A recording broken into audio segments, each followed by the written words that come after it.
રોટલો ખાધો, પછી લગ્નમાં જમવા ગયા, ત્યાં 5 લાડવા ને 5 ગુલાબજાંબુ ખાઈ ગયા, તો પછી તાવ આવી જ જાય ને.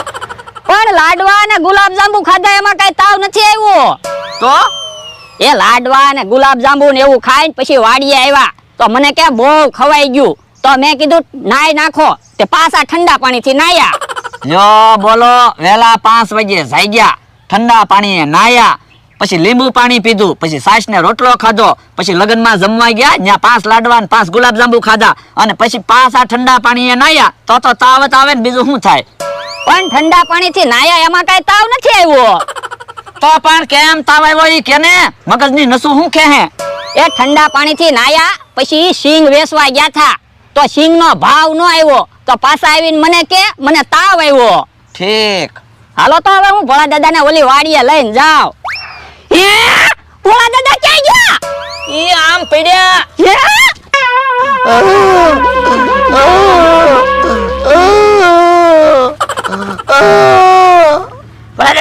ભોળા દાદા વાગ્યું નથી ને?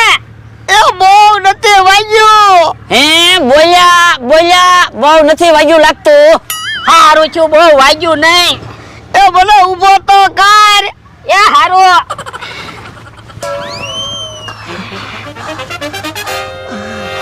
હાથ ઊંચો કરતો. એ હારું, લ્યો હાથ ઊંચો કર્યો. એ તારો હાથ નહીં, મારો હાથ ઊંચો કરતો. એ હારું, લ્યો. એ હવે હાથ મૂકી દે. એ લ્યો. ઓય બાપા, કેવો માણસ છે, મને કે રેકડીમાં હુઈ જાવ અને રેકડી છૂટી મૂકી દીધી. હું આયા ગલોટિયું ખાઈ ગયો. હે, આપણે વાતો કરતા હતા ને એ વખતે રેકડી દડીને વહી આવેલી છે. હા એ બકુલભાઈ તમારી વાત હાચી. એ હવે વાતો નથી કરવી, હાલ ઓલે વાડીએ વયા જાવી. એ તો તમે એક બાજુ ઉભા રહ્યો, અમે રેકડી હરખી કરીને તમને રેકડીમાં બેહાડી દેવી. એ હારું, આમ એક બાજુ વહી આવો. રસ્તો તેવો છે ને, રેકડી ગલોટિયું ખાઈ જ જાય ને.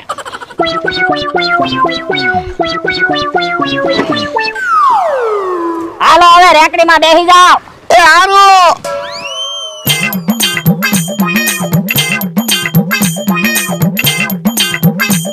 હારું છું, ભોળા દાદાને બહુ વાગ્યું નહીં, નકર મારું નામ આવે.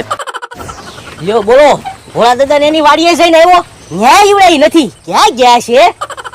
હે ભોળા દાદાની ઈ તે કાક રેકડીમાં વેચતા લાગે. હું હે લ્યા, કેમ ભોળા દાદાને રેકડીમાં બેહાડીને આટા મારે? એ ભોળા દાદાને તાવ આવ્યો ને, તે ગાંડા સાહેબના દવાખાને લઈને ગયો તો. ભોળા દાદાને 4 બાટલા ચડાવવાના હતા,